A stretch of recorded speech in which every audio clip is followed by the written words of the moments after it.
Good evening, everybody. Thank you so much for being here for our seminar in Ukrainian Studies. I'm Emily Channell-Justice. I'm the director of the Temerty Contemporary Ukraine program here at the Ukrainian Research Institute at Harvard.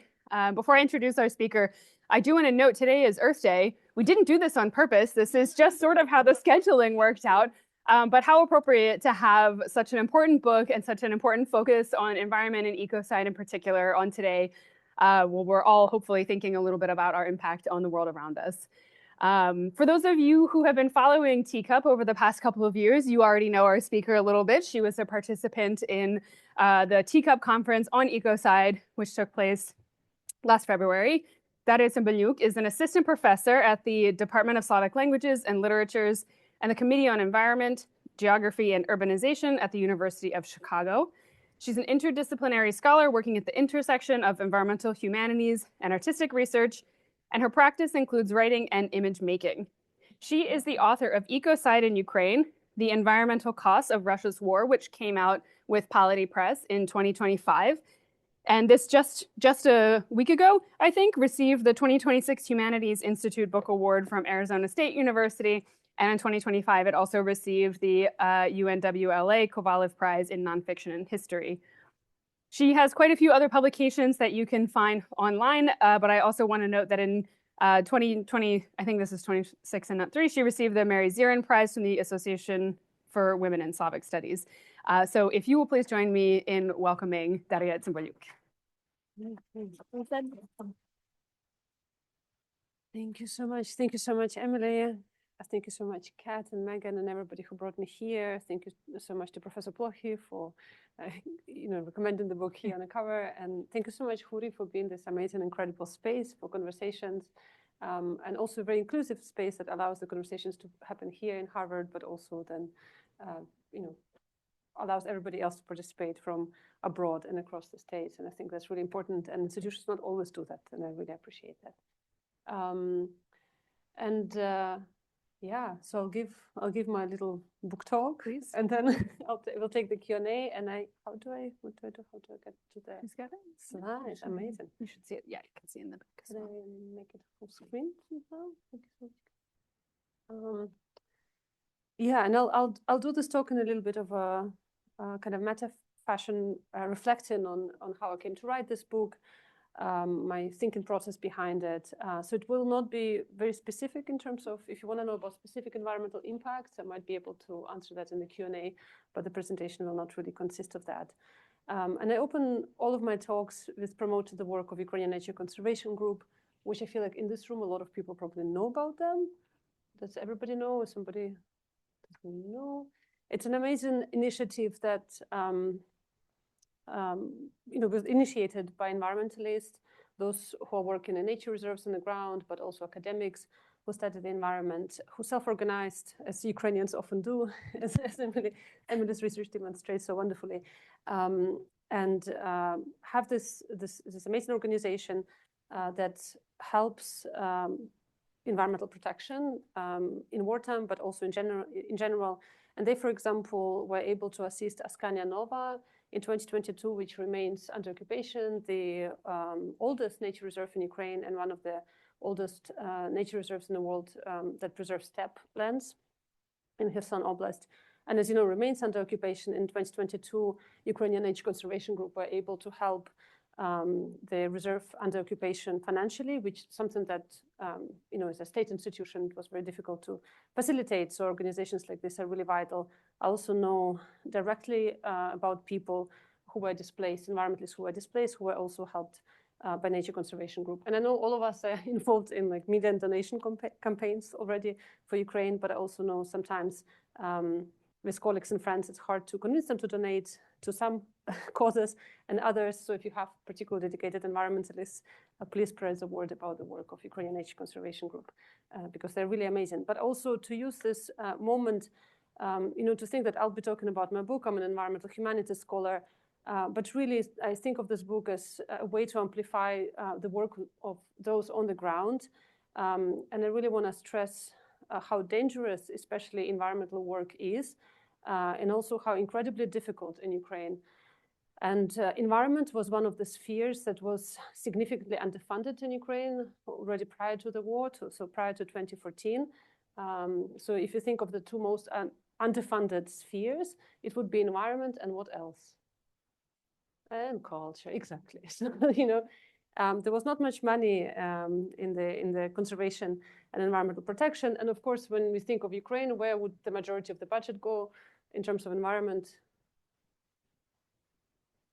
Chernobyl maintenance, right? So this, you can imagine kind of the state of affairs by the time the war begins in 2014 and then escalates to a full-scale invasion in 2022. And, someone who's been to nature reserves and interviewed people on the ground, it really is just the conditions of life of those who take care of the environment are really difficult and made especially difficult in times of war, not only because environmentalists, just like everybody else in Ukraine, get displaced, mobilized, they enlist, they're impacted directly by the war, but also because they're quite often targeted in the times of occupation for when the environmental knowledge and the knowledge of the land seen as strategically important, right, for the occupying power, and the stories of people being imprisoned and tortured. And so that's important to keep in mind. And one last thing to say is that I also always think of how long it takes to train an environmentalist. And of course, that knowledge is also place-specific. And that we really, when we think of the future reconstruction of Ukraine and lots of conversations projects, plans that are happening already, I always wonder who are the people who actually will bring about that environmental reconstruction and recovery, and what kind of knowledge that requires. And in my home region of Mykolaiv, we only have 2 ornithologists, while Ukraine is one of the major migration routes for birds in the world, one of the 3 major migration routes. And a lot of birds, 8 million birds pass over Ukraine annually. Many of them fly over Mykolaiv Oblast in the south, and there are only 2 people trained as ornithologists in Mykolaiv region, for example, at the moment. And of course, it takes years and years and years to become a trained environmentalist. And it's also a profession that you can't transport from a completely different region. Unlike, for example, you can get a surgeon to come over from Brussels and they would do fine in the surgery room, but it's much harder to get an ornithologist from one region to another without the knowledge of specialized environment. So just, to me, of course, the book is about the environment, but it's also about the people who really actively engage in protecting it, and also in keeping the conversation about it alive. And then here we have the book. It's also here. And the book, and I think my whole work, something that I've kind of been thinking a lot self-reflexively, I call it an urgent form. And it was written really, really quickly. So I spent 3 weeks in Ukraine, I guess kind of doing field work. So I didn't really think of it as field work. It was, me being home and also talking to people, talking to neighbors, also interviewing environmentalists, interviewing people working in critical infrastructure. But it also felt like I didn't really come with a very set agenda. And I also just wanted to be there and to be present, and spend a lot of time in Mykolaiv, which didn't really have access to drinking water at the time. So just fetching water, talking to people about their life there. So it's a kind of mixed. So I don't consider it full field work, but I did spend 3 months in Ukraine, witnessing what is happening there. And then I had 9 months to write the book, which is very little. And it's not a book based on my PhD research. So all of it was written from scratch. And the reason why is because Polity was very interested to get it out quickly, to keep the conversation going, but so was I. So it's very much a political project, and I wanted to have this gesture of intervening into ongoing conversation and keep that conversation going, both on Ukraine, but also environmental destruction globally, and kind of have Ukraine present as part of that bigger conversation. But also, as I look back, and there's a little bit, speaking of self-reflection, kind of where my research comes from. So I came to academia, or I came to graduate study in 2015 from a participatory art project, Donbass Odyssey, with 2 amazing colleagues, Viktor Sasypkin here in the middle, and Yulia Filipieva. And that project really kind of defined, epistemically, many things for me about how do I understand making research, what do I understand about the role of any kind of text or visual work in public space, and what's the role of form in communicating knowledge. And so the Donbas Odyssey project was a participatory art project with people who were displaced from the east of Ukraine. So in the first stage of the war, we were interviewing them in 2015, and they were displaced at that moment when we were interviewing to Kyiv. We worked first with people in Kyiv and then in other cities. And as you know, and you all know in this room that they were really marginalized in Ukrainian society, and there were lots of violence towards people coming from the east, and the way they were framed.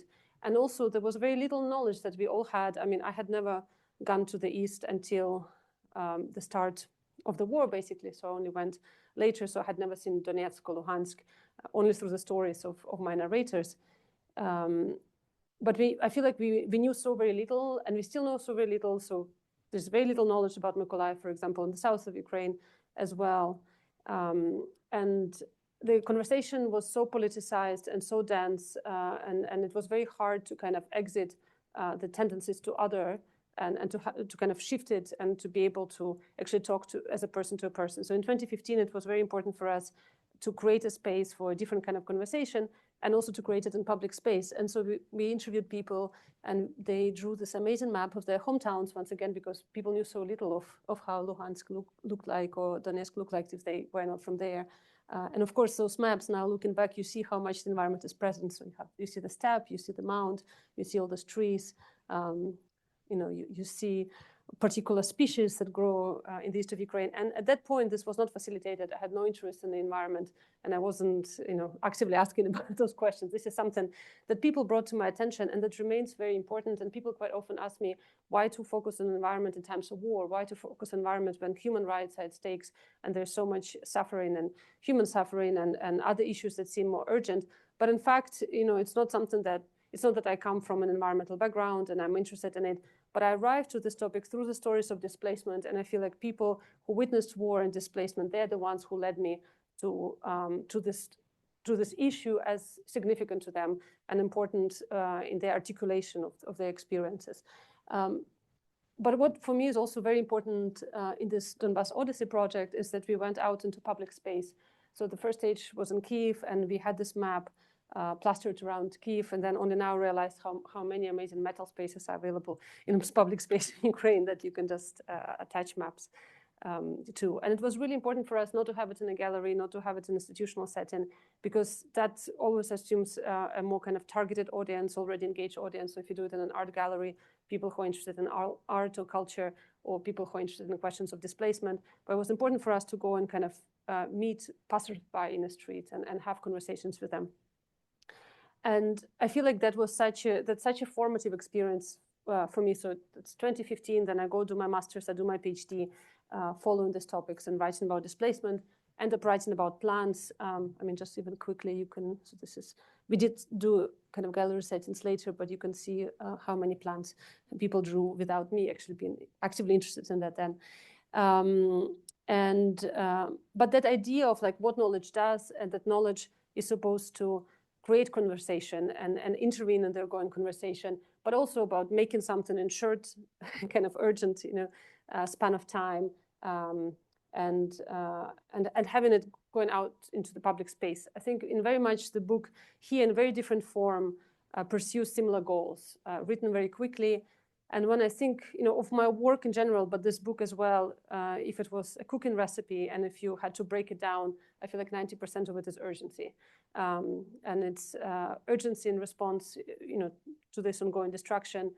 And so that dictates also what kind of form the book can take, right? The writing itself, the texture of the writing, what can it say, what can it address? Obviously, it's written, it was very interesting. Like I was talking to a class that was reading my book recently, and one of the students asked me, I thought I had a wrong copy because there is no conclusion. They asked me, like, this is where the book ends? Is this like, I felt like maybe there was some kind of problem with the print. And in fact, no, it doesn't. It doesn't have a conclusion, because you're writing from the moment of the unfolding war, and I feel like it would be dishonest of me to actually give any kind of even assumption at the conclusion, as we keep seeing the destruction, which in fact gets worse and worse, as we know. But also, so the fabric of the text really reflects this urgency, but I feel like it also relieved me from the pressure to deliver a perfect book. And I really didn't think of it of like, I need to like cook this amazing, perfect, incredible piece of writing. I kind of thought as, almost like in a game, like I have this ball and I need to send the ball out into the crowd and somebody else will pick it up. And I feel like academia, and like that's one of the things that we have to negotiate all the time within academia, is this like extreme urgency of witnessing what's happening in Ukraine, being in Ukraine, where things are always too late. No matter what we do, no matter what you write, it's always too late. Or as Christina Lyons, an anthropologist who works on Columbia, put it so beautifully, that justice is always late, right? No, justice is always already a failure. And I think that's the context we are working in. And at the same time, you have this academic temporalities, which are so slow and so beautiful. But I always kind of feel like I try to balance between those and constantly fail in terms of balancing between those.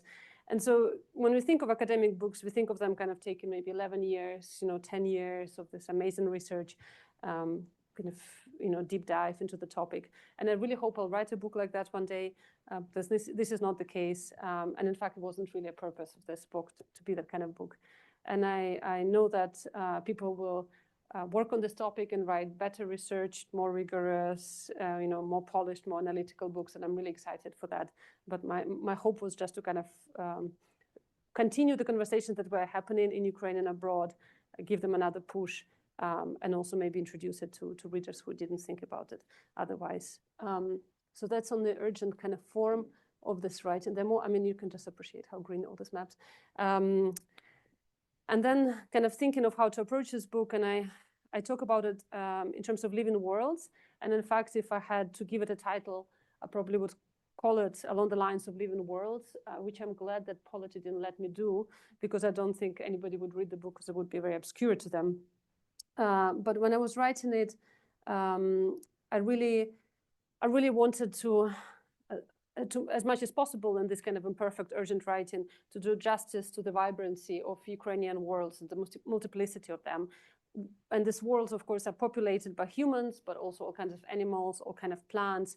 And it's precisely because they're so vibrant and they're so alive and they're so precious. And that's why it hurts to witness this destruction. And I feel like, for those of us who come from Ukraine or who have a long-term relationship with Ukraine and know these worlds, that's why we are so affected and impacted, and we know what we are losing. But of course, for a lot of people in the world, it's not something that they know, which is absolutely fine, because I don't know about so many places in the world. And my task here as a storyteller is to kind of introduce the reader Ukraine, obviously, as a place of this tremendous destruction that we see on the news, rightly so, and it's this is the audience. I don't have to tell that this is huge, but at the same time to also guide the reader through Ukraine as this vibrant living world that is in peril, and therefore also introduce it as a place of home. And there's a lot of the south of Ukraine there. There's a lot of Mykolaiv in this book, but that's how I thought in terms of chapters. And so there's water. And I think of water as a kind of one of the living worlds that's populated by people, by different species, and kind of operates as this living world. Zemlya, and I use Ukrainian word because it encompasses so much. And once again, this is the audience, I think, that knows it all too well. And it has such kind of particular cultural significance, this word, in Ukrainian, but also, as I learned, in Lithuanian and in other languages, which might not even be Slavic. Air, plants, bodies, which includes human and non-human bodies, the bodies of animals, and then energy.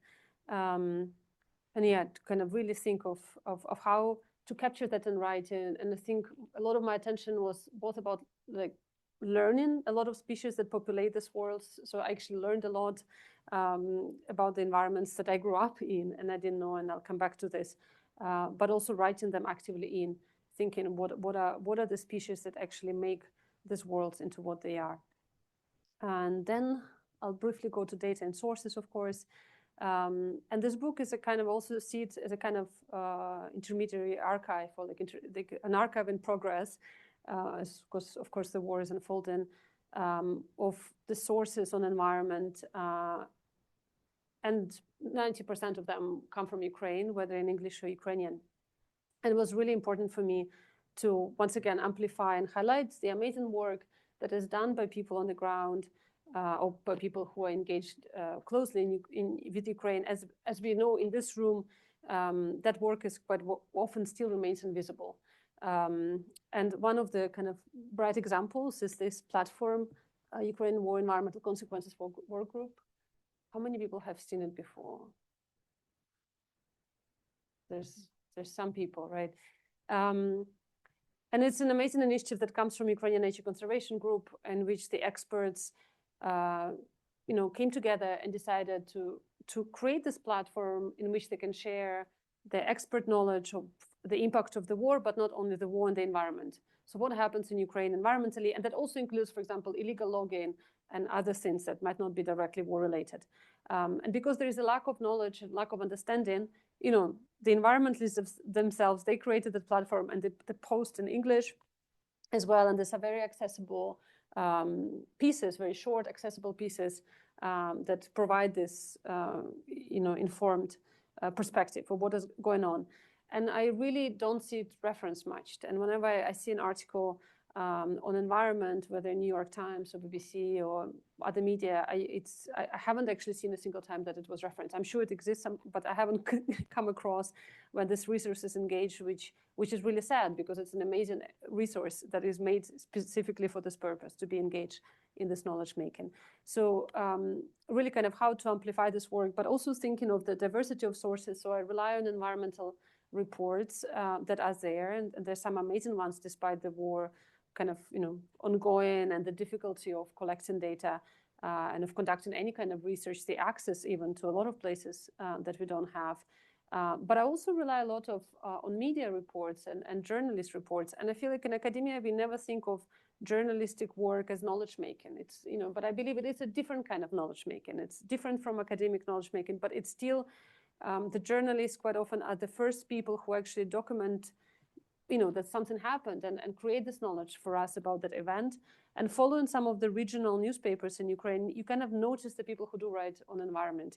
And in Ukraine, there is no usually, especially in regional newspapers, and overall, there's no kind of niche training to be an environmental journalist, but there are certain people who kind of pick and follow these topics. And it was really important for me to preserve, to rely on their work as a form of knowledge, but also to preserve their names. So for non-Ukrainian readers, I think the book could be quite heavy because there's so many names named in the fabric of the text. And it was very important for me not to put them in the footnotes, not to put them in the endnotes, but to actually, every time I reference somebody, whether a journalist or a person who is quoted in a news report online, right? And quite often the name and the last name would be provided in the news report to name this, who is speaking. So that the names are really there in the very fabric of the text. And that's another kind of strategy of how to keep that, thinking of knowledge and sources and data there. But also the book is quite eclectic. So you have environmental reports, you have media texts, you have autoethnography, you have a lot of my relationship to the south of Ukraine where I grew up. As I said, quite often people don't know much about Mykolaiv or many other places in Ukraine. I don't know how many people have been to Mykolaiv in this room. Okay, let's talk. Yeah, but it's great when people go. I really encourage you to go if you have a chance. But Mykolaiv is kind of a city that a lot of people didn't travel to. And I caught myself not knowing much about the history of the city itself. And when it's in 2022, it was almost encircled and was quite heavily attacked then. It's a bit quieter now at the moment, but I really kind of felt like, okay, this place is disappearing and we don't even know much about it, and so in many ways the book is my attempt to remedy that and kind of to preserve what's disappearing in writing. But also I feel like it was a way to write honestly about this war, which is of course a very personal war, and it changed, like I think like probably most of us in the room. I mean, it changed everything for me in terms of how I understand knowledge, how I understand myself in the world. It fully kind of put my life upside down in the most fundamental way, and so it is a personal. My research is personal, and therefore it felt honest to write in that perspective into the text actively. And then there are cultural references, which was very interesting. Some of the reviewers kind of struggled with that, I think. But I feel like a lot of environments, of course, they are grounded in cultural meanings, and we respond to the destruction of environments because of that cultural baggage that they come with. Whether the destruction, it's been written a lot about, but the destruction of grain in Ukraine, of course, has all these references to Holodomor and that history. Storks on the cover have such cultural meaning. And so for me, when you think of environments, they're not just data and species, but kind of bringing in this perspective through poetry, through film references, through literature references, through folklore was really, really important. So you have quite an eclectic, I think, collection of sources, but also in many ways, I feel like my work it's very patchy, but is a testament to the scarcity of knowledge on a lot of these topics, right? So you have to kind of collect it from all possible directions, because I feel like in some areas you can write, I don't know, a whole book on Victorian novels because, they're there. But it's very hard to write the book on Ukrainian South, quite often, or literature of Ukrainian South, because it's so patchy and scattered and fragmented through this history of kind of violent erasures. So you have to collect from what is there and kind of create this patchy fabric that you get in the end. And then I'll talk a little bit about something that comes up in a book, is this question of the episteme of death. And that's something I caught myself quite an intersection. I feel like a lot of environmental knowledge comes from the moment of destruction. I mean, the most obvious example is extinction studies. And we start also caring about a lot of contexts because they're destroyed. But of course, Ukraine is another case. And you can see it for me regionally, nationally, but also internationally.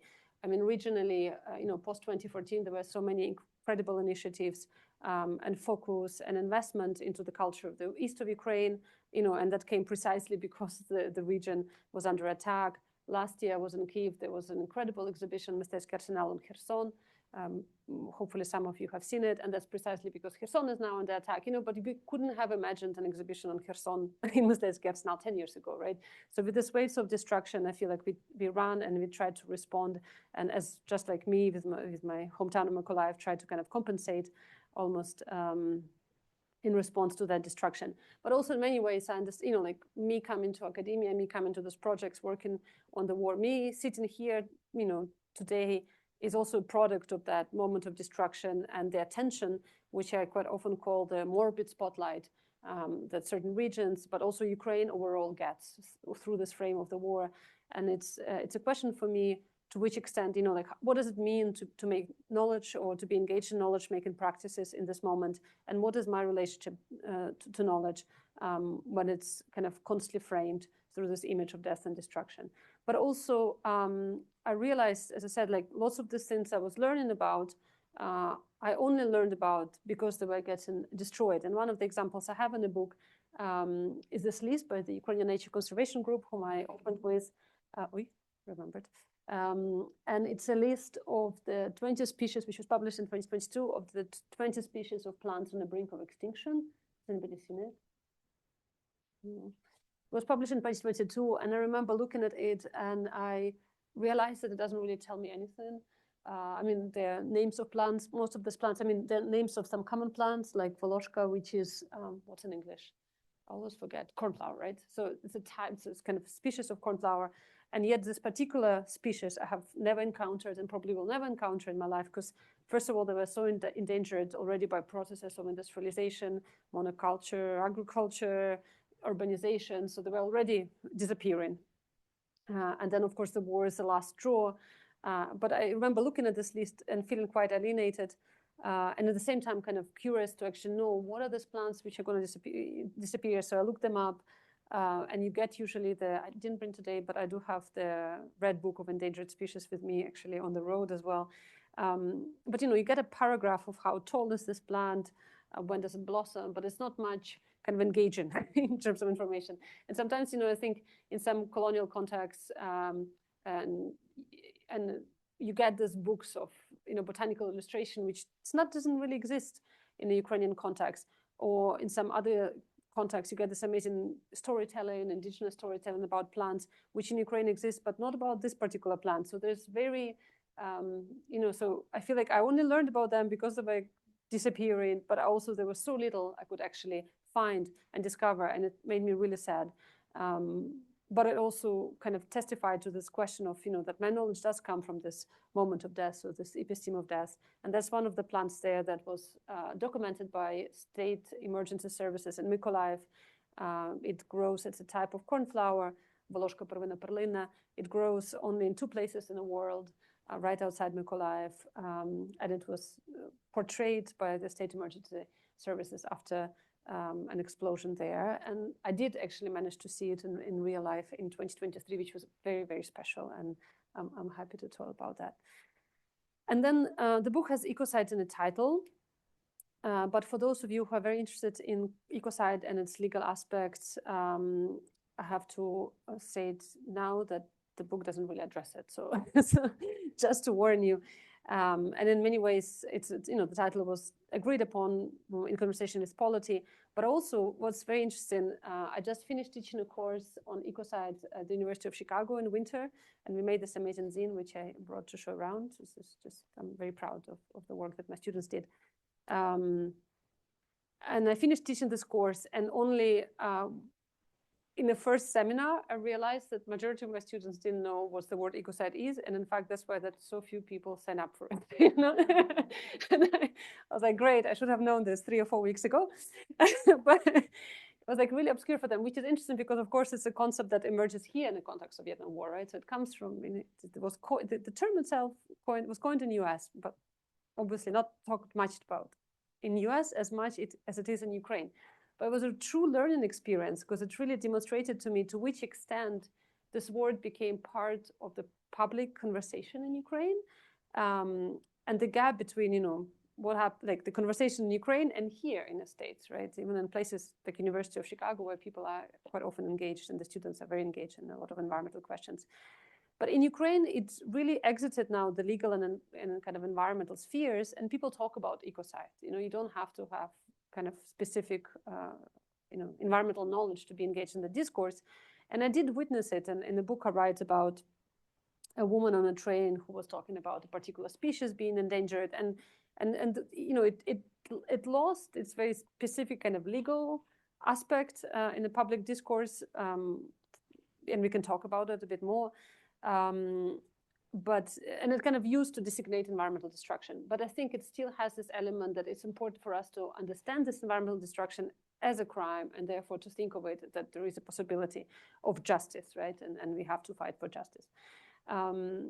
So this book also, engages with ecocide in a very broad way. So it doesn't really look at the legal developments, which I'm working on now. I just finished an article, so it kind of keeps haunting me. The work that I haven't done here, it keeps haunting me.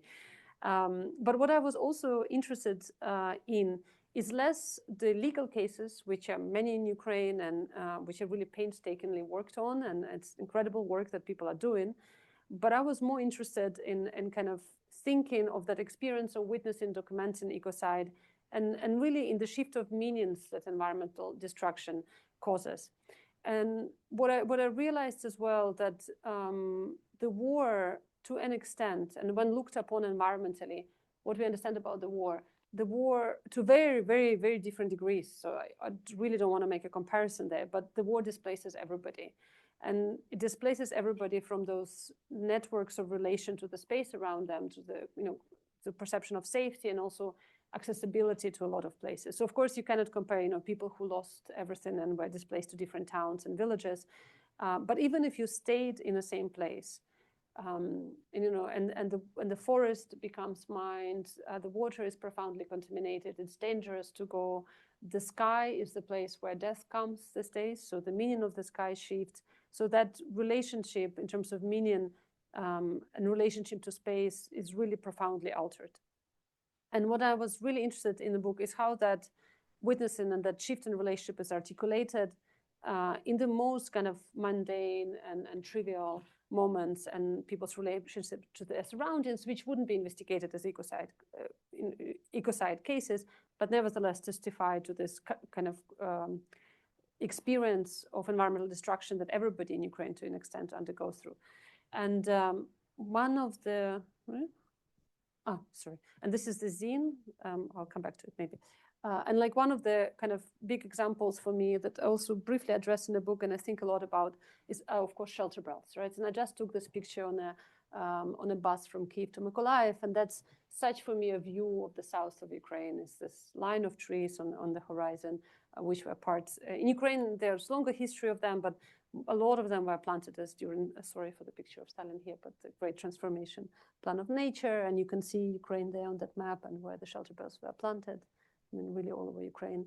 And then I don't know if I can I play it, but you know, I feel like most people have seen a lot of videos like this, but of course the shelter belts become no, the shelter. I mean, we can also just keep the shelter belts become some of the most iconic images of this war and destruction. Also because the front line, or like most of the front line, runs through the east and the south, which are this plain, open, flat lands, which used to be steppe, now mostly agricultural fields. And then the shelter belts were planted to prevent wind erosion. And they're the only places to hide, right? So really sheltering, the kind of this function of sheltering is articulated very differently now. And you know, if you've seen the 2,000 meters to Andriivka, and I think it's misspelled here, to Avdiivka, but to me, it's a film that is a portrait of the shelter belt in many ways. So thinking of what happens to that, you know, Soviet nature infrastructure that was planted there, you know, human-made, and then was kind of left abandoned in the 90s because all the collective farms disintegrated, and usually they were the ones that were taking care of those spaces. There was a movement in Ukraine trying to actually save and preserve the shelter belts because they quite often would be logged, or the trees would be cut and they were not recultivated. So there was a growing movement. And then now they really became the shelters for soldiers on the front line, but also this kind of iconic images of the war. And this is also an image of the shelter belt, which I took when I was evacuated from a train from Dnipro to Kyiv just a couple of weeks ago. And as you know, the trains are now persistently under attack in Ukraine with the new drone technology that Russia is developing, and also just targeting specifically, strategically, the combination of two, the ability to target and the intent. And so everybody has to be evacuated, and we were evacuated in the middle of the night, and we were evacuated to a shelter belt.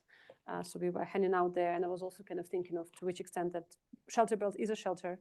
And one important environmental thing, prior to the war, there were also shelter for birds, especially in the steppe. So that's an important aspect environmentally for people to think about them.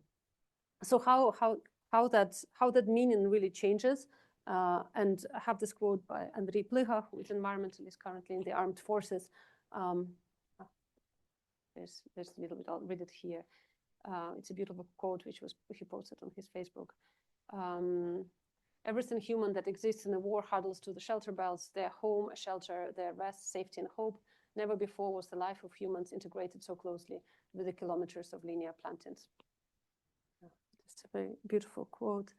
And then another image that was taken by my dad in the east of Ukraine. And it's very interesting to have this image to audiences who know very little about Ukraine. I quite often ask, what do people think this little ribbons mean? And I think people here know, but it's very interesting to kind of collect answers that people assume. Quite often people think they indicate the hiking routes or something like that. But in Ukraine, we know that they indicate that the territory is mined, right? So this small ribbon could be read in such different ways, but also how you read the forest and the possibility to enter that forest really fundamentally changed. And in fact, I arrived to this book through an essay I thought nobody would ever read, but kind of led me to this book, which was on mushroom picking and landmines and kind of thinking of the shift of the forest. And I'll arrive to the last point, but just before that, I'll go back to the I'll go back to the zine, and just to say that I didn't have much time to spend with legal aspects of Ecocide and thinking about Ecocide broadly, but I am doing it in my teaching now, so I brought the zine that I can pass around. And I just, teaching this course in Ecocide was really also a huge, tremendous learning experience because, of course, through this engagement in this question of documenting ecocide and international law. The question of international law is ecocide is not yet recognized as part of the Rome Statute. We have 4 crimes against humanity, war crimes, genocide, crime of aggression, and there is a growing movement for the amendment of the Rome Statute, an addition of ecocide as the 5th international crime. Ukraine is part of it, but it also kind of then situates Ukraine within a larger conversation, a very important conversation. And speaking globally, it's the Pacific Island countries, in particular Vanuatu, that who petitioned in 2019 for the amendment of the Rome Statute and are really leading this movement. Democratic Republic of Congo formally supported Vanuatu last year, and they're really making a lot of work for the recognition of ecocide, which would have impact in Ukraine and beyond.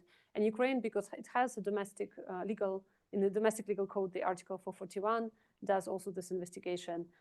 But it's important for me to kind of think of the diversity of conversations. And if you think of Vanuatu, it's in the context of climate change. Ukraine is working in the context of the war. If you talk about Congo, there's also a really significant context of extractivism. So how can we have this broader conversation? And so in the class, when I teach, I spend a week in Ukraine towards the end, but a lot of the discussion focuses on Vietnam, on many other contexts that are not sometimes are present in Ukraine, because Ukraine is also just exhausted and really focused on survival. But as an educator, I feel my responsibility to kind of broaden it and engage more and learn with the students. Anyway, I'll pass it around. Is really wonderful. And I'll write maybe to the last point, which has to do with articulation. But the biggest challenge for me in the book, and generally, I think, is really finding the language, which is such a cliche way to say, but it is very true. Is finding the language to really articulate what the life is like on the ground. What does it mean? And the impossibility of it, and therefore the multiplicity of attempts to actually articulate in it, and kind of persistent failure at articulating. And I'll talk a little bit. A lot of it has been written in the essay that came out in February with Public Books. And it picks up on a word that features in the opening of the book, but I don't develop it. And only now I'm kind of finding ways to write a bit longer. But one of the examples of the struggles that I think we all know, and I brought one of the photos I just took in Mykolaiv a couple of weeks ago. And this photo is one of the, like how do you really talk about something like this? And I don't know, I'm kind of curious, what do people see in this photo, or if you had to describe?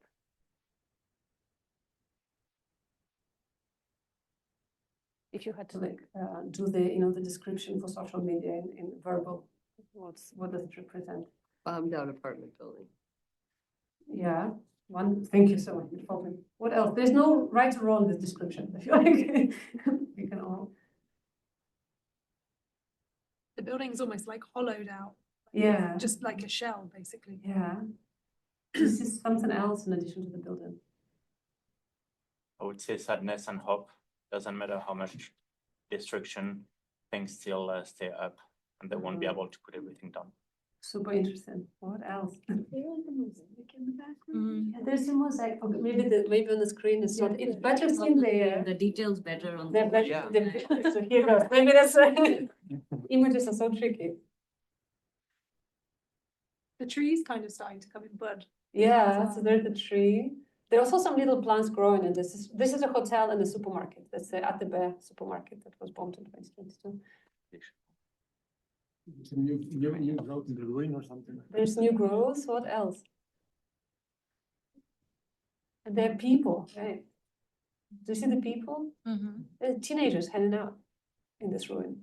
So I was walking from the bus station, just passing by. It's like 2 bus stops away from where we live in Mykolaiv. And I was like, what? They're like teenagers hanging out in this supermarket. And I don't really, like, how do you, the words fail. But also this photo that really kind of stayed with me. Sorry, it's only on my computer. Here we go. It's another photo by state emergency services in Mykolaiv, which, as you now know, I'm a huge fan of for the documentation. I'm signed up to their Facebook, and I've been emailing them about things. Anyway, so this photo was featured on an article about demining efforts, and it's my home beach in Mykolaiv, which I love, and where I just spent the days when I was in Mykolaiv. It's like the spot to go. If people who've been to Mykolaiv, it's this Strelka Beach. It's a great spot. And I was going through their photos of demining engineers who are pulling cluster munitions from the water. And Mykolaiv is a city, it's a shipyard, it's a shipbuilding city, so built around water. It's wonderful, like water everywhere. And so, whatever doesn't reach the shore falls into the water, as it happens. Anyway, so I was looking at these photos, and then I noticed this woman on the background, right? Just being caught on camera, and she really intrigued me. It's like I think my studio art training makes me a little bit obsessive around images, and some images I really stick to. But if anybody could describe this image, how would you describe it in words?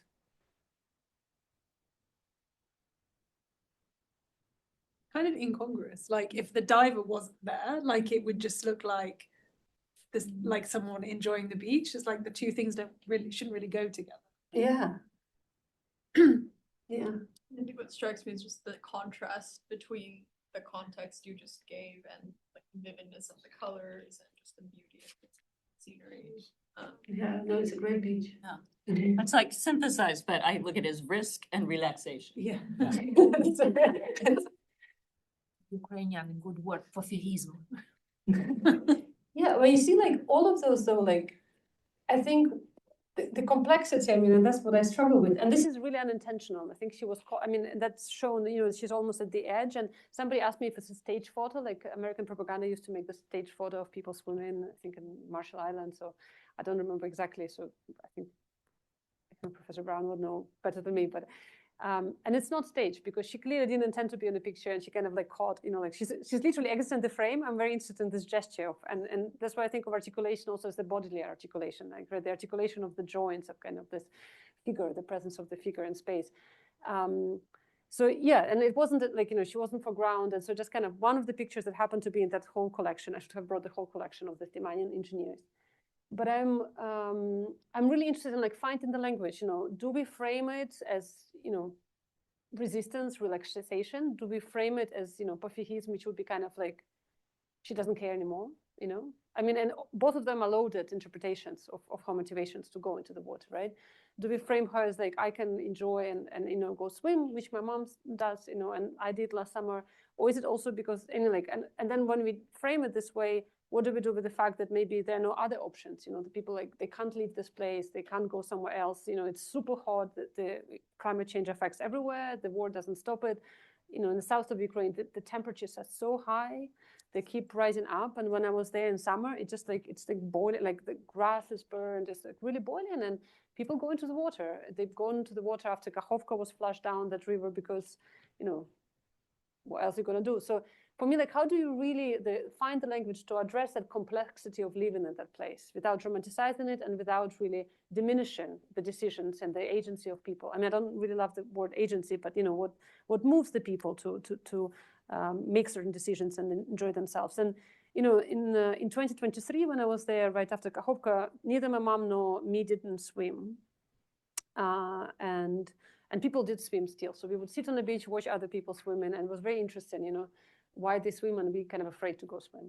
The next summer, my mom started swimming, and I was really worried. So I would constantly repeatedly call her, and she's like, I'm going to the beach. I was like, don't go to the beach, you know. So we would like argue, but she also doesn't shelter anymore.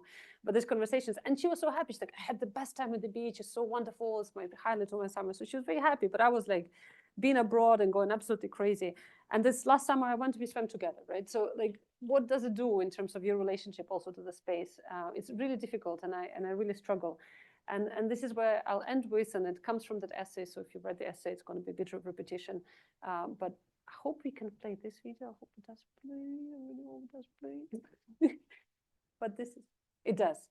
This is a video filmed by Suspilne Mykolaiv in Kherson on the day Kakhovka was exploded and flooding the city. I don't know if there's sound. So that I would have to narrate. But these are women evacuating animals. And this, yes, the second woman, Ludmila, she's the hero of the day. And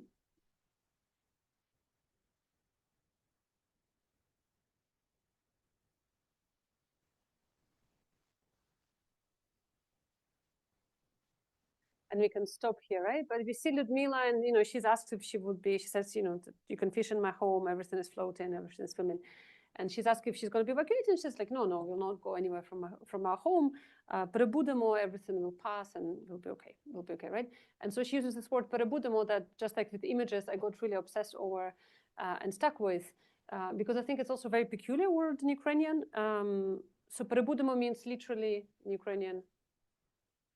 What does it mean when you say perabute? Wait it out, sit it out, right? To it's the process of waiting. And it actually doesn't, for example, exist in Russian, if to Russian speakers in the room. Like it doesn't, it's an interesting word. So you use it quite often, and I keep seeing it in different contexts. You can like wait out the rain, you can wait out the pandemic, you can wait, but it's always something that is negative, right? Something that is imposed, and you don't really wait out your birthday party or vacation or something nice, right? So there's this relationship to that is kind of unwanted relationship to a particular circumstance, right? So it's interesting. So she uses it. She says "перебудемо," but then she adds, "Everything will be well. We'll be all right." And what's also very interesting for me, and I keep circling to some of the other concepts like survivance and indigenous studies. And I think what's interesting for me in this context and what might be slightly different, that she speaks it in this very moment when things like are happening, right? So she's not looking back. She doesn't have the privilege of us sitting here in this room and knowing how Kakhovka ends. She's literally there a couple of hours after the catastrophe, and she's looking at the camera, and she says, we'll wait it out. And she uses this word, "перебудемо." And for me, also very important that she uses in a plural, right? So she kind of says, "We will перебути." But I make kind of a very speculative move. I look at this word in a deconstructed fashion, right? So "перебудемо" literally means to wait out, to wait out, to sit out, to wait for something to pass. But in Ukrainian, because it's built so strangely, so it consists of the verb to be, to exist, and the prefix trans or over. So kind of so for me, there is a kind of element of futurity there and an element of existence, but they're also ambiguous, and that's what I'm interested in. So there's no kind of affirmation of it's not пережити, it's not to survive, right? And there's no affirmation of continuation of this life in a form that we see in this very moment of destruction. But there is some kind of existence, some kind of being that is, part of it, and some kind of movement of futurity. And so, but what's wonderful is precisely this ambiguity. So it's both uttered in the moment of catastrophe, and it addresses the catastrophe as something that has to pass, right? We have to wait it out. You want it to be over. You need it to be over. It's something that is, it's wrong. It shouldn't be happening. And yet there's this attunement and attention to life on the ground, to existence on the ground in whatever form it takes, but without romanticizing it, because once again, we come back to that moment of destruction and catastrophe. So I feel like it holds this tension for me and this ambiguity of that existence on the ground. And I'm not as like I don't have the same talent as Ludmila had in the video, but I really kind of aspire to be able to address the complexity in few words. And so I kind of hold on to this word as a direction for articulating these realities. And and I'll leave it there with you also as a kind of statement from Ludmila. And maybe I'll stop here. And didn't address any environmental aspects, but maybe we can come back to them. Well, thank you so much. So if you're watching online, we have a quite robust audience online. Thank you for being here. You're welcome to submit your questions in the Q&A panel.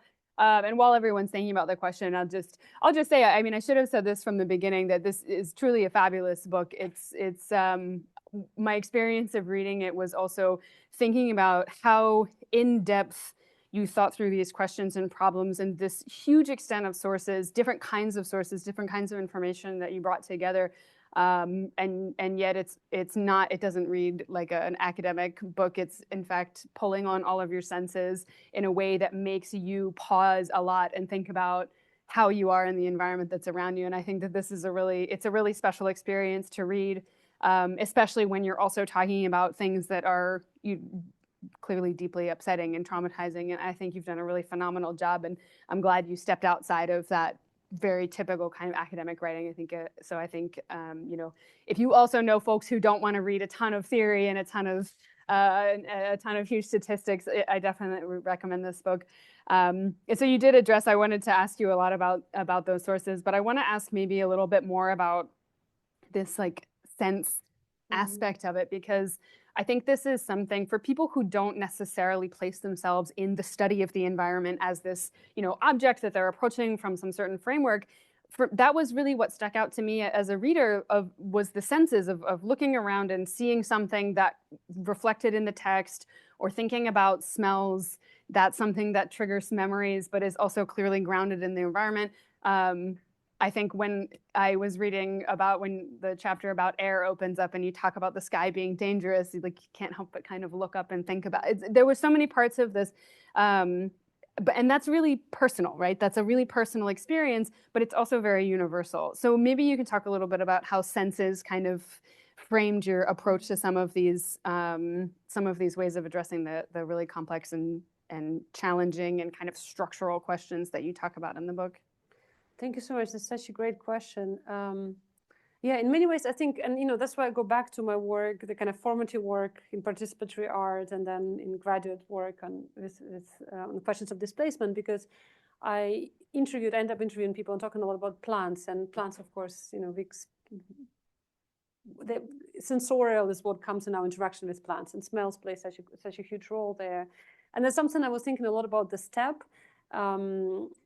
I think that the steppe and the prairie, as I'm kind of thinking now in conversation of the Illinois prairie and the steppes back home, they are, for example, such different.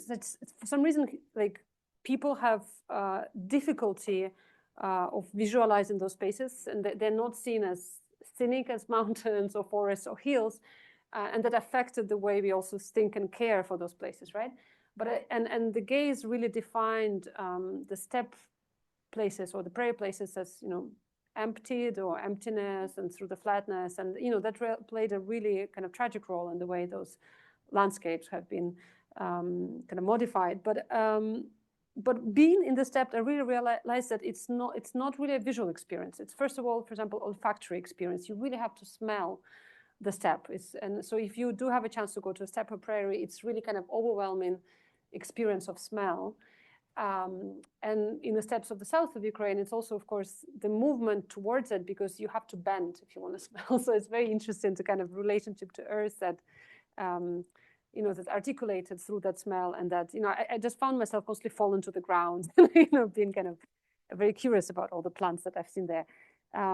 So kind of through that work on plants really made me think of smells in particular, but also other kind of senses. And in the chapter on air, I do write about the way, I quite often think, especially in the digital era, we send images, we send sounds to each other, and sound plays such an important role in people's experience of the war, right? It's a sonoric experience of that violence, because you hear, right? And all times you hear, but you don't also see.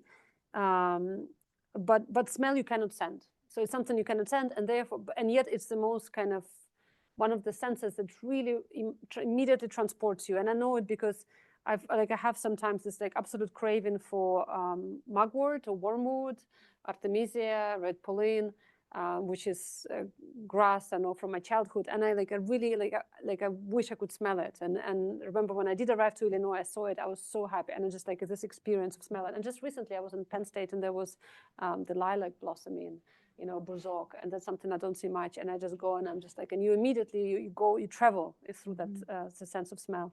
But of course, people also travel to traumatic places, or that travel to violent experiences triggered by a lot of smells, which is the research that's done quite often by psychologists. And the smell of something burning. I feel like in the testimonies and the interviews, people quite often talk about the smell of flesh burning, the smell of destruction. How does the space smell after there was a missile attack? All of that is present, and we carry it in our memory. But it's also how we know something happened there, and that the presence of death is very important. But another direction to which I arrived at, I think, is I've been thinking a lot about the body and the embodied kind of experience of the war. And the reason why is because when the war escalated to a full-scale invasion in 2022, I was precariously employed. So I was teaching a huge amount of courses in Scotland, and I had absolutely no social protection. I've seen graduate workers protesting here at Harvard. I know that complete kind of sense, and being on a visa which expires, that, and at the same time, the escalation to full-scale invasion. And I was not in a place like many of the people. I was away. I was not in danger. I was in Scotland, but I really couldn't teach the courses that I had to teach. And I just had this really intense kind of physical responses and, sleep deprivation. I felt nauseous. And like my body was collapsing, but the institution didn't really recognize it. And that was really kind of the moment when I realized that people love to study war, but they have no idea what to do with the bodies that actually experience it even far away. And that was a really kind of violently regrounding moment back into my body, because academia really trains us to be completely disembodied, kind of walking and talking heads, right? And of course, I had the light version of being away and in safety. But still kind of thinking of that that experience is extremely bodily, and watching even even my own health, but watching my mom getting all kind of new chronic conditions through the years, and talking to friends, talking to people I know, to neighbors. I'm not going to claim it as research statistics, but the war does impact the way our bodies feel, and sometimes I feel like would some of these conditions appear if it wasn't for this continuous stress that people are living through. So that question of the body and with the body, everything sensorial, I think that's kind of another direction that I arrive at. Yeah. I think we probably have a lot of questions, so I'll turn the floor over. If you want to begin, you're welcome to. Yeah, please go ahead. Yeah, thanks. Thank you so much. Well, first of all, it's just really beautiful. Like the way you speak is beautiful. I don't know if anyone else was as touched as I was by that, but it's just really pleasant to hear you speak. And my question was about reconstruction and environmental engineering. And I was just wondering whether over the course of your research, you came across any civil society groups or professional organizations of engineers, for example, in Ukraine or abroad, who are sort of already starting to think about this and how, from a very technical infrastructural perspective, Ukraine can be rebuilt in an environmentally friendly way. Yeah.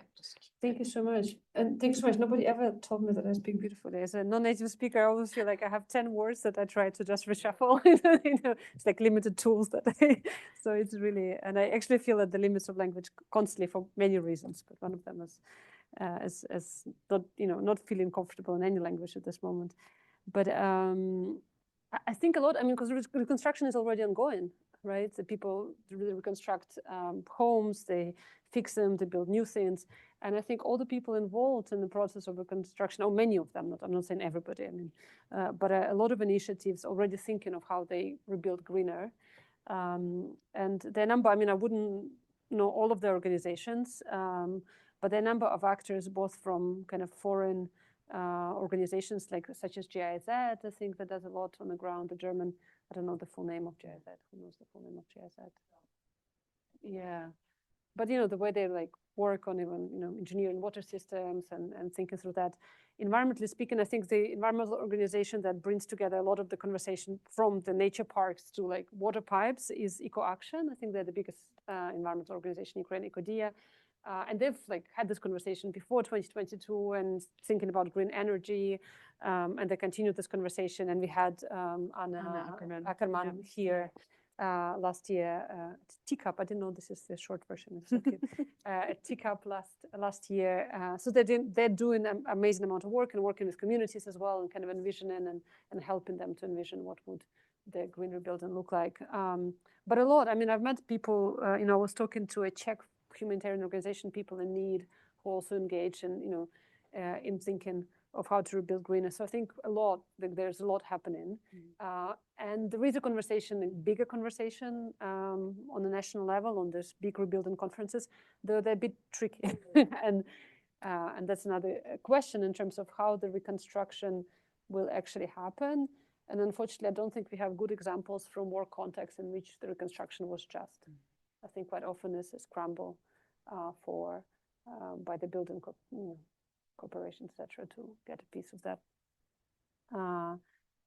But the smaller organizations already, I think, leading the way. Yeah.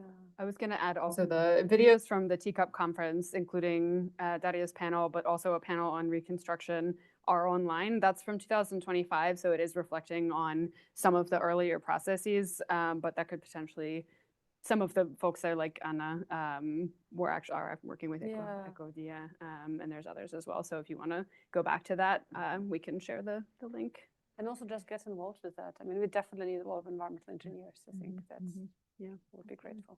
Yeah. Thank you for this lovely presentation. I'm sorry to teach it.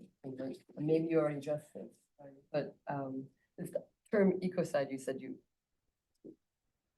talking to the polity editors. I don't know how much it was embedded in the project itself, but I was wondering how it relates to Murray Feshbach famously used this term in the 1980s. And I always saw that as kind of a Cold War text. You know, here are the Soviets, they say they care about their people, but they're doing all these awful things, which is in the end killing people.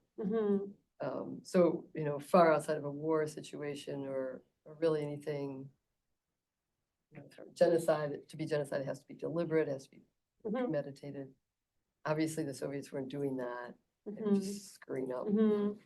So how does it, where do you see, is there a continuum here? Is this a new thing? I don't, I mean, so in the book, there's no presence of that and no presence of an in-depth discussion of ecocide. So that's something I'm only looking at now. And also in a way, in response to all the questions that people ask me about, right? So it's kind of like, I felt like, because I wasn't, in all honesty, I wasn't interested in legal aspects, but now I'm actually very interested, like, I've been convinced by some people, like, and including, you know, hearing Giorgio Mehta last year here, I'm now a convert to the conversation on international law, but very new, so very learning a lot of things very quickly. So there's this tradition, but I think, like, I mean, ecocide has been really, and the conversation about it has been growing in such diverse directions. So of course, it also appears in the context of Vietnam War, right? And it has that legacy. But for me, it was, you know, very important to discover the work of Stop Ecocide International and Giorgio Mehta, who was here, and late Polly Higgins, who really tried to shift the conversation, not to shift, but to expand the conversation to include corporate crimes, environmental crimes. Because when, for the war context, it's in fact, there are possibilities to prosecute within the war crimes, you know, there is a way to actually, to account for that. But it's hard in other contexts, you know, the corporate crimes, climate change, etc. And that's why they see the Stop Ecocide International really try to expand that conversation, but also looking at the way this concept has been picked up. You know, I mean, like for this course and looking at the ICJ testimonies in Vanuatu, you know, the way people articulated there, picks up a very different context and different histories of violence, but that they still recognize that, you know, having ecocide as international crime might lead to some kind of change. Of course, not a naive change and not maybe even a direct tangible change, but it's important. And I think expanding that conversation and recognizing the multiplicity of violences and, you know, exiting the Cold War frame, but actually building those solidarities between, you know, like learning, like this year was a, you know, huge learning about Democratic Republic of Congo for me through ecocide. It's a kind of really sad reason to be learning about these wonderful places, but that's the kind of the networks I'm trying to build. And then on the question of genocide, I mean, there is there are scholars who are developing the genocide-ecocide nexus connection, and the arguments there. I mean, it comes, I think, originally De La Pena, Joseph De La Pena, I don't remember the first name, who pitches it in the context of the destruction of Iraqi marshlands, and you know, the argument there that the destruction of environment and the conditions of life then leads to genocide, right?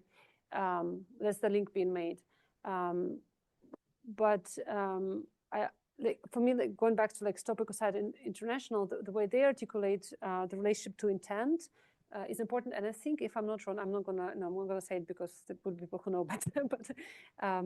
But the Stop Ecocide International does have a really good clarification of the question of intent, and actually they step away from intent because, you know, with environment it's harder to prove, and so they have. I mean, I can read it out, but they have in their definition a very good explanation of, you know, how we can think of the possibility for prosecute and not building it basically on the genocide frame.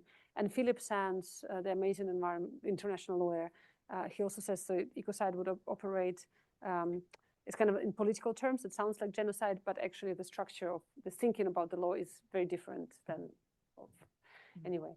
It's a very, I feel like it opens a lot of discussions, and sometimes people are frustrated that it's not really, that we don't stick to particular legal definition, but I think it's actually wonderful because it allows us to have a conversation. And as a humanist, I guess that's why I'm not a lawyer. Like I think it's, yeah, but thank you. I still need to do my law work more. Start with going back to Jojo's keynote and some of the other TCAP conference content. We'll all start there. Yes, please go ahead. Thank you. That was really, it's really thought-provoking, all of your work. You started to pick up on this in the last question, and the term ecocide strikes me as being very systematic, targeted, like a genocide or a homicide. So it's not random and it's not casual. So if we step back one down from that, we have so much sort of benign neglect of our environment that in the end becomes ecocide by de facto practices or neglect by, we look at loss of biodiversity, habitat loss, species loss, ecosystem service loss. So it brings us in a certain way to the same point.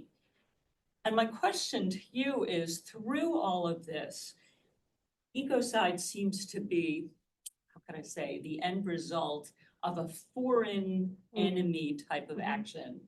This loss of, I'd say, loss of everything that encompasses the environment is one that is gradually happening without having an outside targeted enemy. You know what I'm saying? And in the process, clearly in the first case, it's intended to be a loss. In the second case, I would like to ask you, through your research, what have you found that humans say they're losing through their interaction that's increasingly diminished through all of the environment that's around them?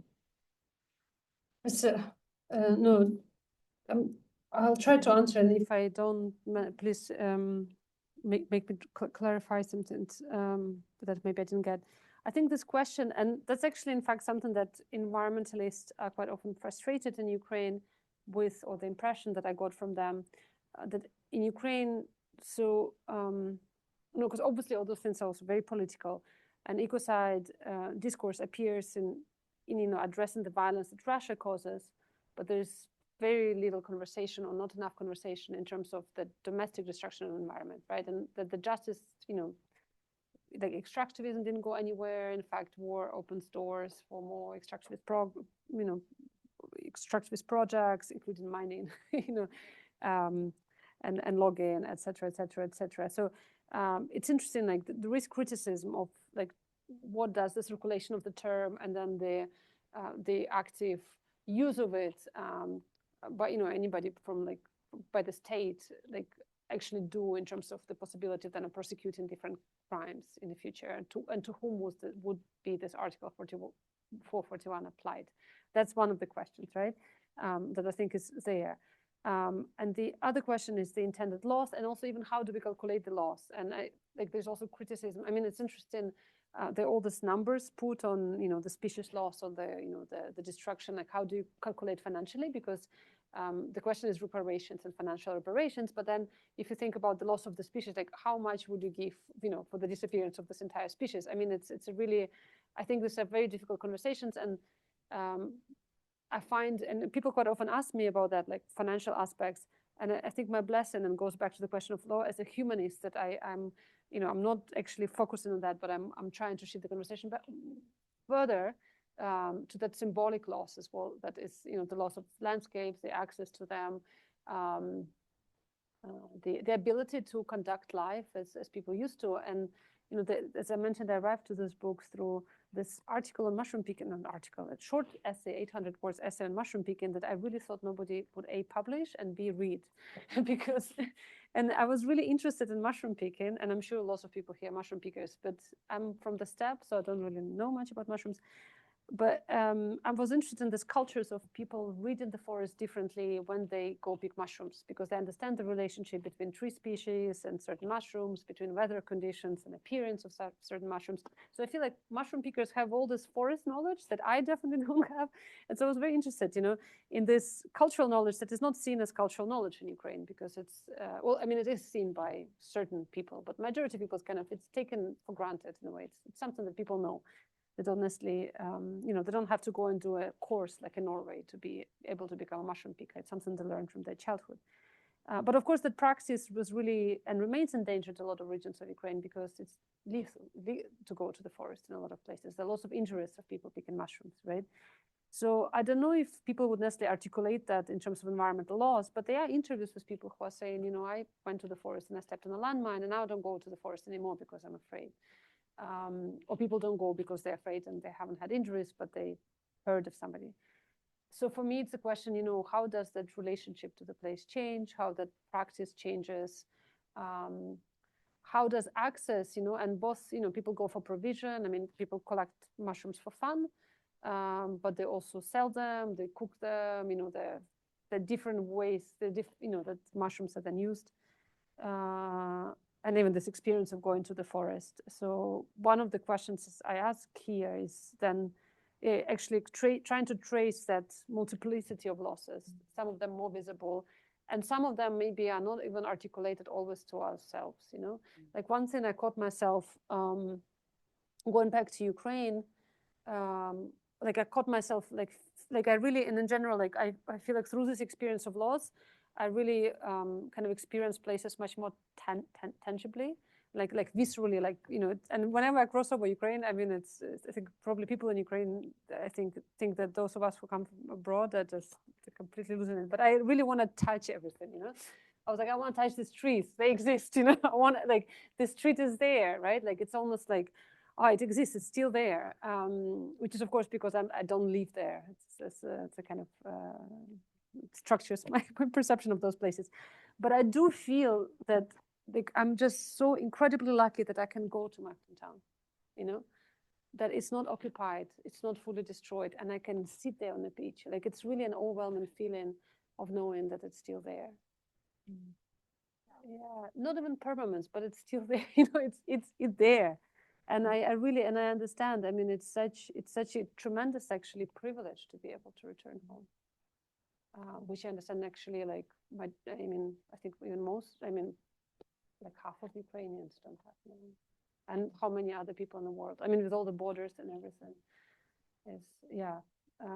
so that definitely changed my understanding of place and its existence, I think, very viscerally. But I don't really know how to speak about it. I think that was very effective. Thank you. We have more questions in the room, but I'm going to pull one from Anna Jurgensen, who's our online audience in Amsterdam, who says, thank you for the talk and invaluable insights. How do you perceive the framing and instrumentalization of nature within global post-war reconstruction discourses of Ukraine? Do you feel it adequately addresses the ecocide that you highlight in your book?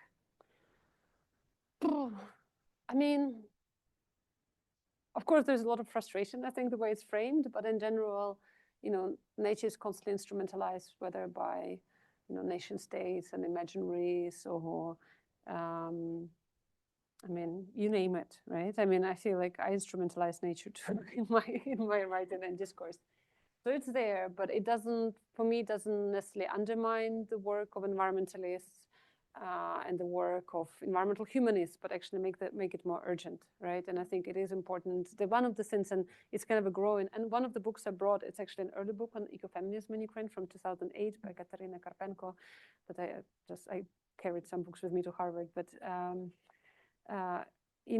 they're growing in voices on ecofeminist reading of Ukraine, and we need more, So I think probably invite everybody to participate and kind of think of how to engage with environments in a non-instrumentalizing way.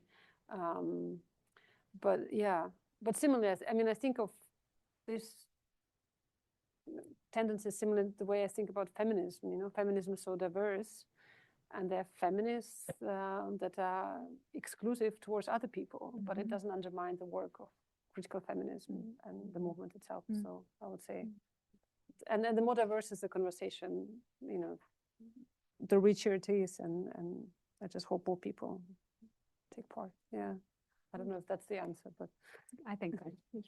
Tom, you're next. Thank you very much. I want to take 1 minute to share a story that I think is relevant. On the day that the Kakhovka Dam was breached, I got an email announcing protest and vigil at the Massachusetts State House. And with only 3-4 hours notice, about 30 people turned up, which was good turnout for a short notice.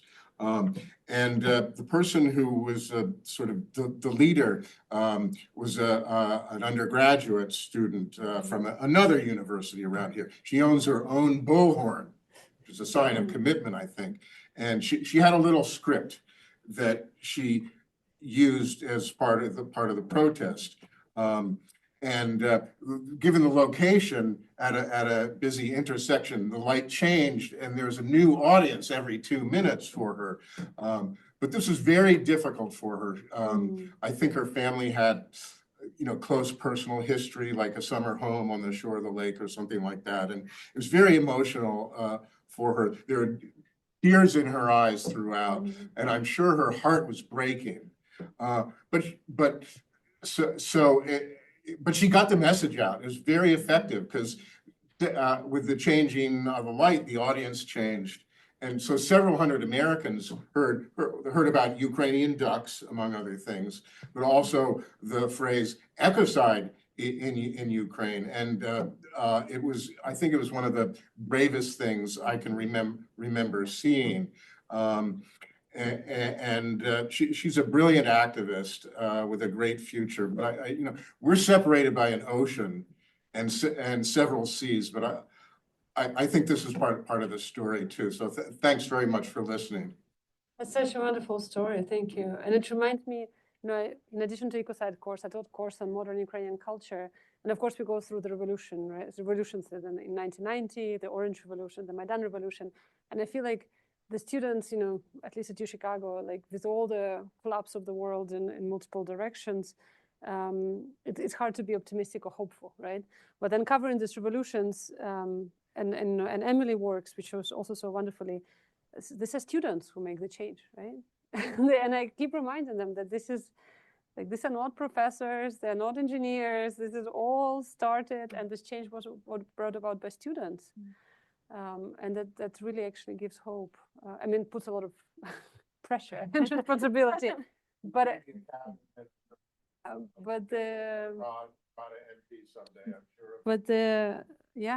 that's just kind of incredible. And in Ukraine, there's always the students. Yeah. Emma, did you have Echo what Emily said. This book is so beautifully written.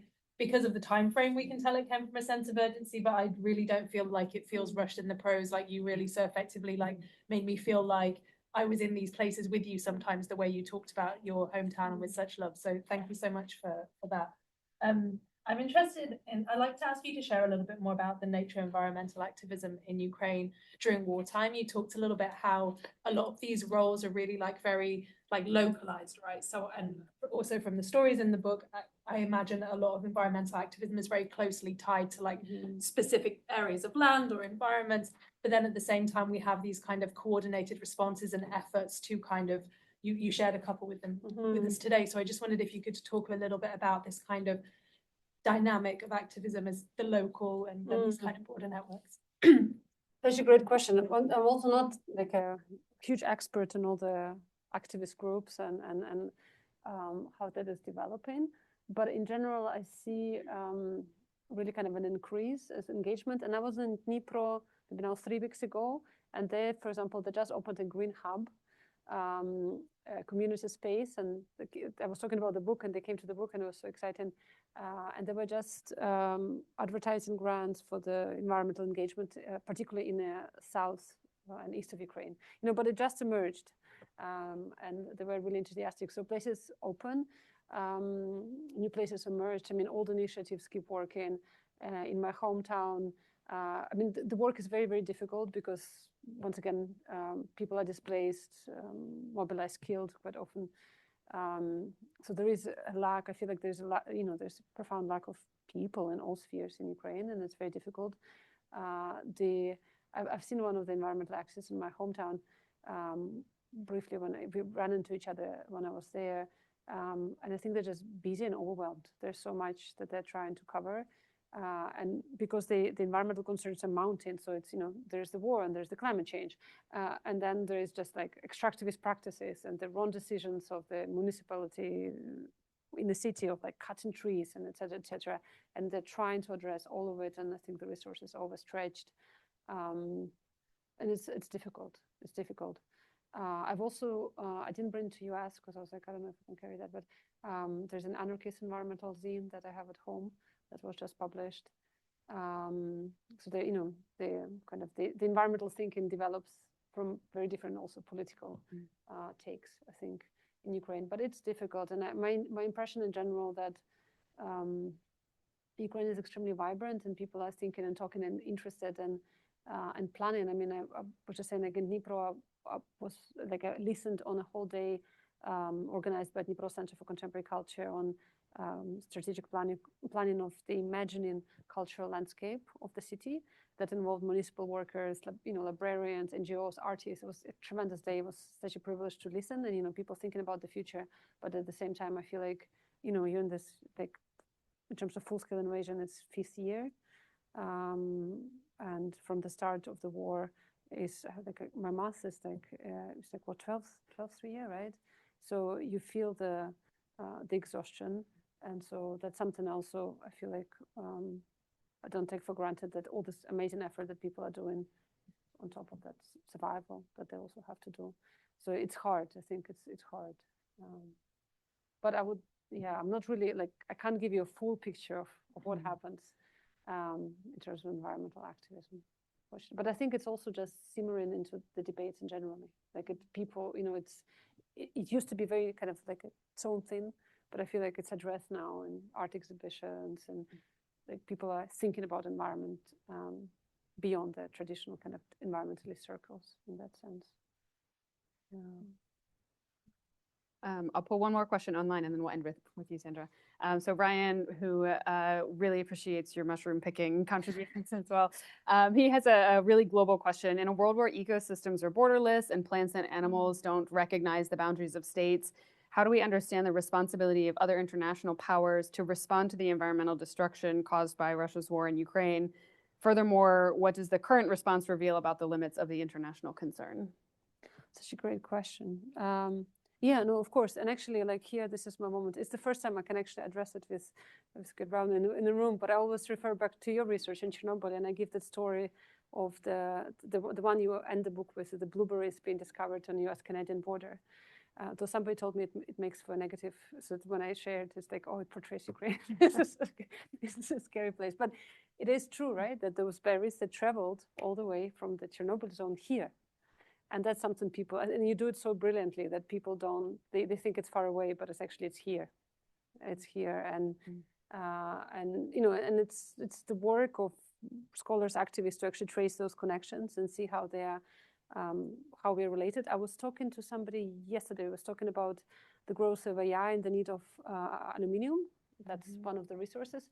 And it made me think, for example, I mean, it doesn't have direct relationship, but the way I learned about aluminium is in the context actually chasing that plant that we had, the endangered plant outside my hometown, which we went to look for with the environmentalists, with the botanists, but the environmentalists also took samples of water and found arsenic in the water in a village. And the reason they found arsenic is because there is an alumina plant in Mykolaiv, one of the biggest in Europe, which I also, like I always knew about it, but I didn't know about it. Like I knew the name and it used to go by the name Rusal, obviously, Ruski Alumini, you know, which invested a lot into the city and was kind of very prestigious to, I don't know, they organized, I don't even remember, some kind of competitions for children and like people were, so I remember it was there always on the background of my knowledge of the city. I was, you know, I didn't have anybody who worked there or like I wasn't in the district that the plant is located. But just prior to the full-scale invasion, there was a local activist group, Stop Schlam, Stop Bauxite Residue, that was fighting against this plant. Which is, of course, owned, used to be, de facto by a Russian oligarch, Oleg Deripaska, who is a big aluminium magnate, who's also involved in the production of weapons a lot. He produces a lot of weapons, including FAB 500 bombs, some of which were dropped on Mariupol drama theater. We don't know. I mean, we don't know where's, but my question is like that raw material from Mykolaiv, right? The alumina, where does it travel?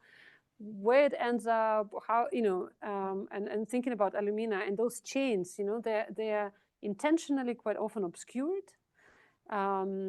we don't really think about these connections, and yet, I mean, they're obviously there. And so sometimes you go look for an endangered plant, and you're like, okay, arsenic, okay, it's you know, like, so is the question of how do you make them? I guess that's the role of storytellers, right, to articulate them. And yeah, I mean, the tragedy and the maybe hope sometimes of the fact that we can only solve environmental crisis or environmental destruction through cooperation between states, and not only states, but activists. Like it cannot be solved on a state level, right? So it really demands the international cooperation. But of course, in the moment of wars growing everywhere, that becomes less and less possible. And the example that I have in the book, but I also think a lot about, is the Black Sea, which just before 2022 had some kind of exchange, scientific exchange between many countries that was growing and was so necessary for actually monitoring what happens in the Black Sea. And that's completely impossible now in a state of the war. So yeah, but at the same time, sometimes the only questions that bring actors to the table is environmental destruction, or in terms of Ukraine is grain, you know, that they bring powers to negotiation table, because this is a question of life and death, right, and survival. So I don't know. I wish I was somebody who was more involved in making that happen, but you will inspire somebody else to continue that Students, I can advocacy. inspire Yeah, students. exactly. Sandra, do you have a? We can accommodate one more question. I just want to echo what everyone else said. This is so beautiful. I've been telling everyone about this book, so thank you, and thank you for this talk. One, I'd love to look at the zine from your students if possible, and I'm also curious about the images that show up in the book. They're really special. Clearly, maybe I assume you took them, and maybe a little bit about how you chose them. Nobody ever asked about images. I'm so excited.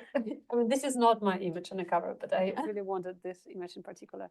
I've been haunted by birds ever since. I was talking to my friend Pujita just about it, it happens to me, like first I was kind of haunted by plants, but it's not like I strategically choose them. It's vice versa. I feel like so the birds appeared in my life after writing this book and through writing this book. But the images, actually, it's great you asked, because Polity was quite resistant to putting images and couldn't understand why they're important.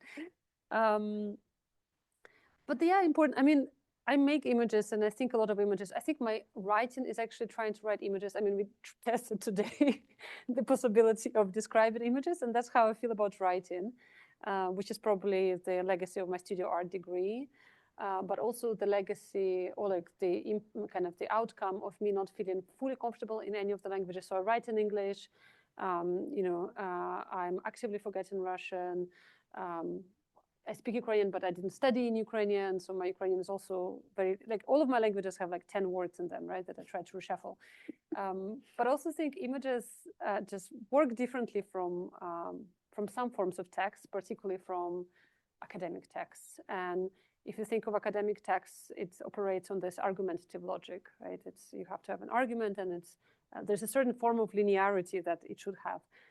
But images, and that's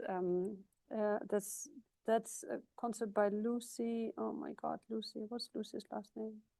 Amazing, amazing. If you need the name, please find me. But it's from a book on artistic research, reclaiming artistic research, in which Lucy, I don't remember last name. I'm really sorry.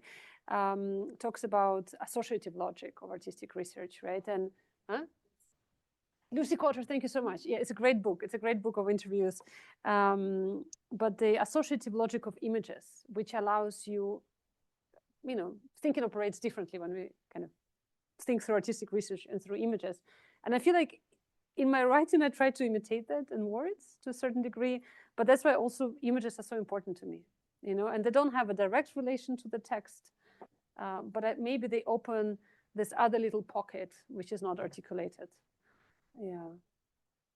Thank you so much. Thank you. And if that does not encourage you to go get a physical copy of this book, then I had actually a discount code if you do want me to show that. Yeah, super. Discount codes available if anybody is interested. Policy generously issued me. We can share it. Can share it. Yeah. If anybody is interested, please super. let me know. If you'll please join me in saying thank you one more time. Thank you for the question. And for those of you who are still local tomorrow, Our lovely Fulbright fellow, Marta Gosowska, is doing a performance project, My Suitcase of Fragments, which will take place at the First Parish Church, which is just down the street. You can get more information and get your tickets online. And then next week on Tuesday at noon at the Ukrainian Research Institute, Sofia Kalashnikova-Horovitz, who is our PhD candidate in history, will be speaking about her research, Citizen Participation in Soviet Political Policing, Reinventing the Mass Informer Network and Developing the Skilled Informer, 1934 to 1965. I think that will be a really interesting, detailed discussion about her research. So I hope I will see you all there. Thank you all so much for coming. Thanks for your great questions.